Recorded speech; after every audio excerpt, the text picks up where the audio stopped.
Okay, let's talk about one of the most important things we ever learn: how to read. That first year of school, it's absolutely crucial. It's where a child's entire relationship with reading begins. But how do you get it right? Today, we're looking at two countries that share a language but have totally different ideas on how to teach it: England and the United States. So let's really break this down. On one side of the pond, you've got England, very top-down, government-mandated, and all about consistency. Then you have the US, super flexible, locally controlled, and focused on letting teachers decide. It's a fundamental split in philosophy, and it creates two completely different classroom experiences. The big question is, which one actually works better? All right, first up, let's look at the actual blueprints. To understand why things are so different in the classroom, you have to start with the core philosophy behind each country's approach. I love this analogy because it makes the difference so clear. Think of England's national curriculum as a super detailed architectural blueprint. It tells every single school exactly what to build and how to build it, especially when it comes to early reading. The US Common Core, that's more like a map. It tells you the destination, what a kid should know by the end of the year, but it gives states and schools total freedom to pick whatever route they want to get there. And you can see how that philosophy plays out right here in the curriculum itself. Just look at oral language. In England, spoken language is seen as the foundation for everything else. In the US, speaking and listening is often treated as its own separate skill. Now, that might seem like a small difference on paper, but it signals a massive difference in the day-to-day approach to teaching. Okay, this brings us to what is, without a doubt, the single biggest difference between the two systems: England's national phonics mandate. And we're not talking about a gentle suggestion here. This is the law. The key phrase you need to know is systematic synthetic phonics, or SSP. This is the government's one and only official method for teaching reading. It's systematic because sounds are taught in a very specific, carefully planned order. And it's synthetic because kids are explicitly taught how to push or synthesize those individual sounds together to read a whole word. Think CAT becomes cat. And to enforce this, the government does something pretty unusual. It basically acts as a gatekeeper. Publishers have to submit their phonics programs for official approval. Only the ones that pass the test get onto an official list that schools can choose from. That is a remarkable level of state control over classroom materials. So, what do these approved programs actually look like? Well, while they all follow that same core SSP method, their approaches can be really creative and different. For instance, Read Write Inc. has a character called Fred the Frog who only talks in sounds for kids to blend together. Jolly Phonics is all multisensory, with songs and hand actions for every sound. Little Wandle is built around immediate intervention with daily keep-up sessions.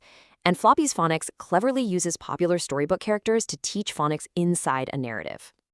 Now, of course, if you have a national mandate, you're going to need a national test. An England solution is one of the most talked about and controversial in all of modern education: the alien word test.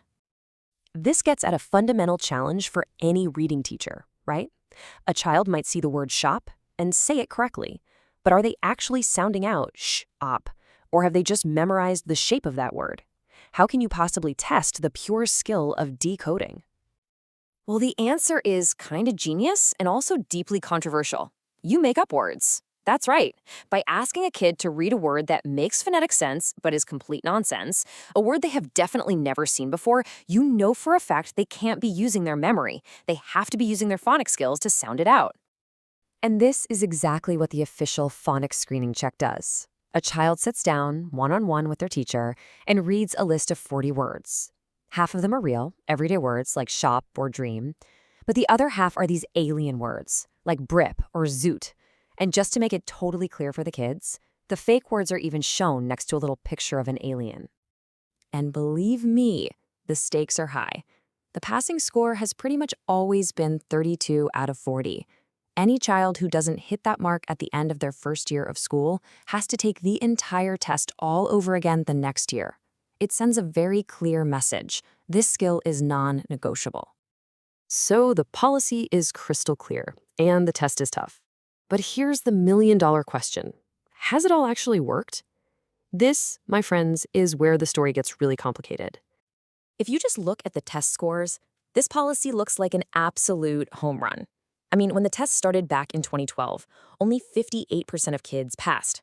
By 2019, that number had rocketed up to 82%. and it's stayed high ever since. So by that one measure, kids in England are getting way, way better at phonics. Case closed, right? Well, not so fast. Because when independent groups like the Education Policy Institute dug into the data, they found something pretty stunning. Despite those amazing phonics scores, there's no clear evidence that kids' overall reading comprehension, their ability to actually understand what they're reading later in school, has improved at all. So what on earth explains this disconnect? Critics point to a famous idea called Goodhart's law. It basically says that when a measure becomes a target, it stops being a good measure. Think about it this way. Let's say a hospital is judged only on how quickly it discharges patients. Well, it might start sending people home before they're really healthy. The measure looks great, but the real goal, patient health, is suffering. Critics say that in England, the phonics test score became the target, and schools got really good at teaching kids how to pass that specific test, but that didn't automatically lead to the real goal, creating kids who love to read and understand complex texts. And this brings us to our final section, and really the biggest question of all. What are the real lessons here? What does it truly take to create a lifelong reader? It seems to all boil down to this core trade-off. England's system is amazing at creating consistency. It guarantees every child gets a solid baseline of phonics. The risk? The curriculum can get too narrow, focusing only on what's on the test. The US system, on the other hand, empowers teachers and allows for flexibility, but that freedom can become a postcode lottery, with huge gaps in quality from one classroom to the very next.